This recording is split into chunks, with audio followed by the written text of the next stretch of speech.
tem que procurar outra forma de se comunicar.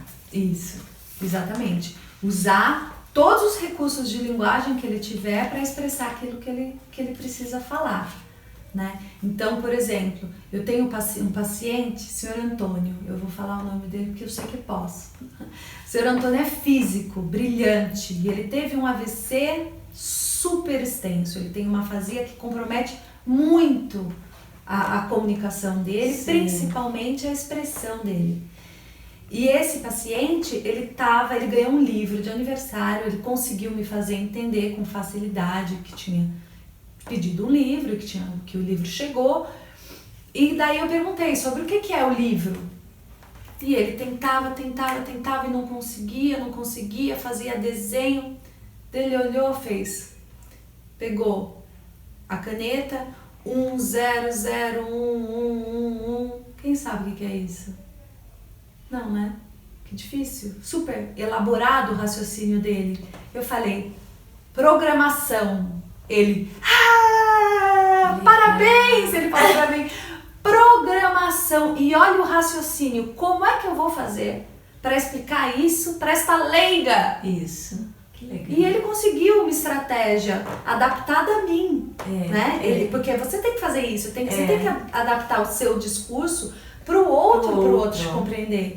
E o afásico faz isso constantemente e muitas vezes de forma brilhante, porque eles são mestres nisso, é assim que eles fazem o dia inteiro. Então eles arranjam umas formas de se expressar que mágicas, né? Então, eu tenho outra paciente, olha só, eu tenho até aqui um exemplo.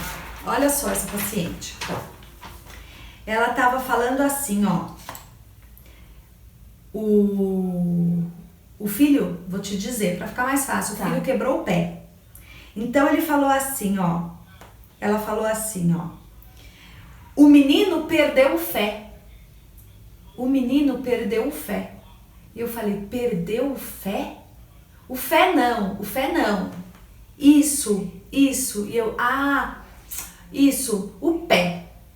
Daí ela falou, o menino perdeu o pé. Daí eu falei, meu Deus, perdeu o pé. E ela falou assim, perdeu não. Bateu, ficou inchado. E eu falei, machucou. E ela, mais. Olha. Eu falei, quebrou o pé. E ela...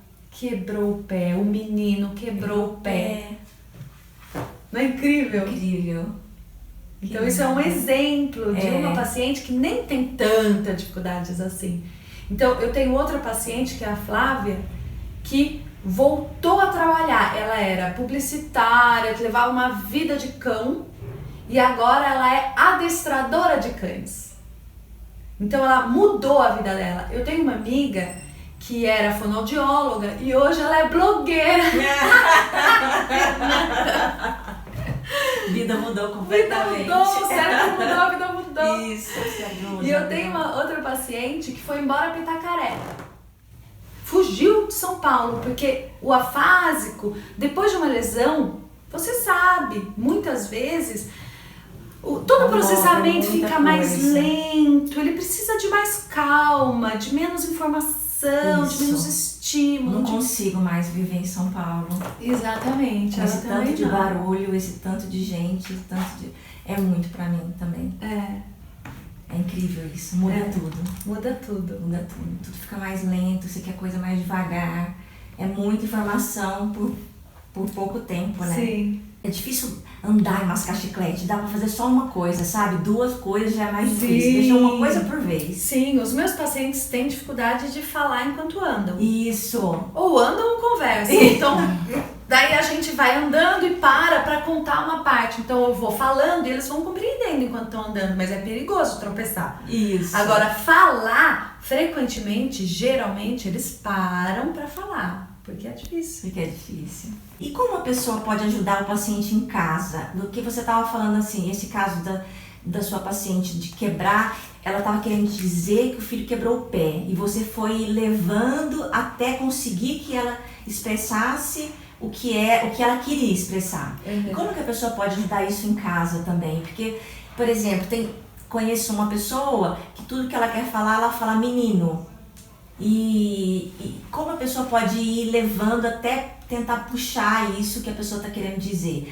É ruim para a pessoa que está tentando falar, ou é bom você estimular, querendo ajudar, ou você acha que isso vai trazer mais, mais assim, sofrimento? O que você precisa para ajudar qualquer pessoa? Você precisa de intenção, você precisa querer ajudar a pessoa, né? Então isso já é fundamental. Então, porque daí você se coloca nessa função junto com a pessoa. Então somos as duas queremos uma coisa. Você quer expressar e eu quero compreender. Então a gente tá junto, né? Então aí já ajuda. E daí, por exemplo, nesse caso, ele só se expressa por menino. Ele só consegue usar essa palavra, é involuntário. Quando ele vê, falou. E daí provavelmente ele se fala através de ritmo. Se ele for fazer uma pergunta, ele vai falar menino. Ou então menino, né? Se ele for afirmar, ele vai falar menino. Se ele estiver bravo, menino, menino. Se estiver frio, menino, menino, né? Então, a pessoa que está compreendendo precisa ter atenção. Então, a primeira coisa é querer. A segunda coisa é mantenha a atenção.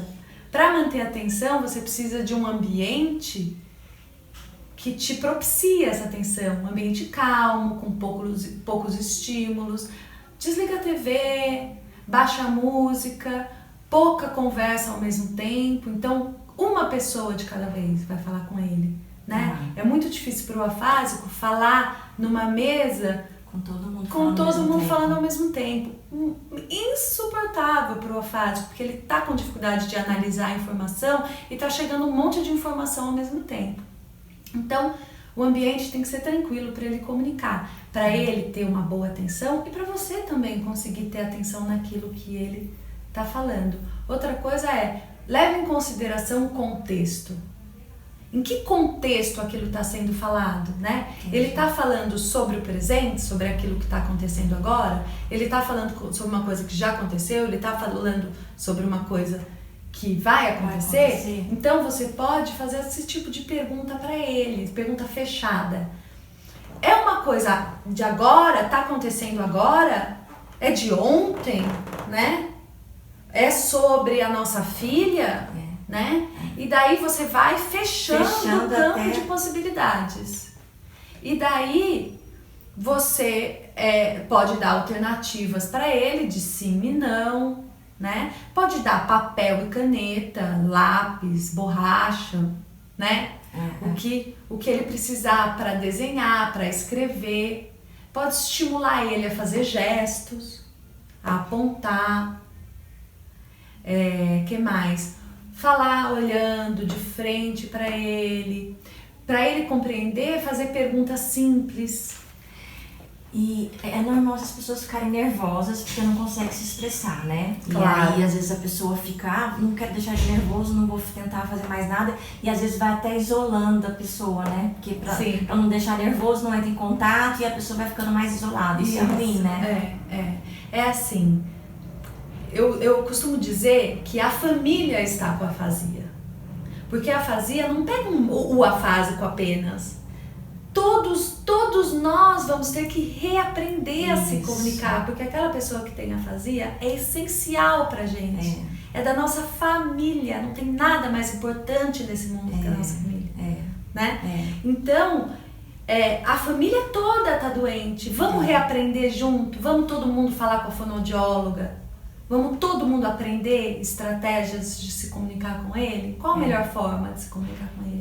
Né? Vamos conhecê-lo novamente, agora com essas limitações? É a mesma pessoa. Isso. É o meu marido, é o meu pai, é um engenheiro, é um servente, seja quem for, ele é o mesmo.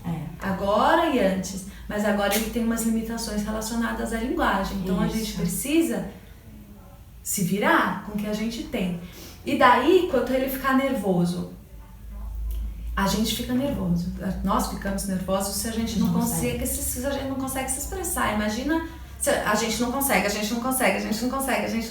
Gente, a gente vira uma panela de pressão, né?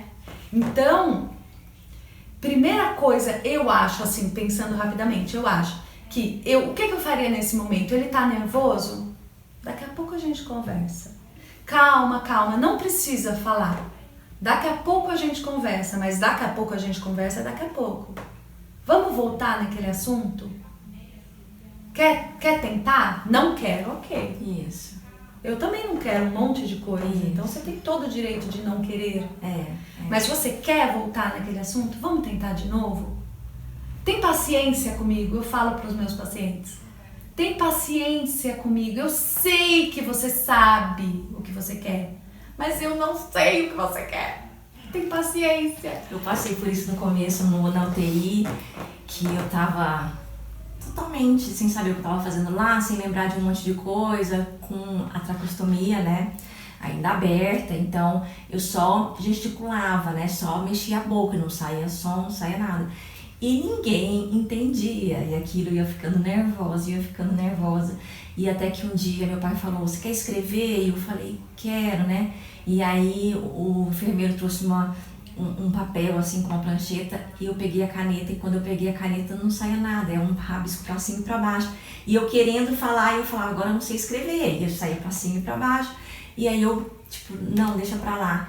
E aí aquilo me deixava nervosa, sabe? Eu ficava, não, deixa, acabou, não quero falar. E eu imagina isso durante muito tempo. O meu foi pouco tempo, mas imagina isso durante muito tempo, exatamente. Né? Você Precisa teve ajudar. uma afasia e você teve uma dislexia. O afásico tem dificuldade de se expressar através da escrita. Então é muito frequente as pessoas falarem pra mim, por que ele não escreve? Não Brilhante! Um mundo se abriria, mas ele não consegue. Não sai. É horrível. É isso mesmo. Ela vai falando, eu vou gostando tanto dela falar que eu esqueço que eu tô no papel de entrevistar. Não, mas sabe? Não, e eu rindo Eu agora, começo- eu falei,